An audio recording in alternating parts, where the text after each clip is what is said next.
So hey everyone, welcome back to another quick and very interesting tutorial. Where in this quick tutorial, I'm going to show you how you can fix that DirectX issue on your DirectX system issue on your GTA 5 game. Now, if it shows that you don't have the particular DirectX version, just simply open the Google Chrome, open right there, and here simply search for DirectX 11 or DirectX 12 download for Windows 11.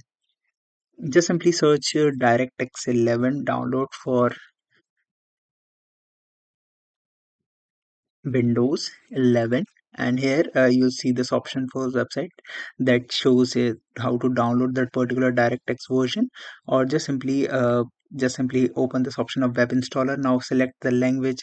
In my case it is English. Hit download. Now the installer will start, and now simply open that particular installer, and it will automatically accept and download the best version of the particular DirectX in your system. Alright, so that's it for this tutorial. I hope this video will be helpful for you. Make sure to hit the like button and subscribe button for more such helpful and interesting tutorials. See you in the next one. Take care.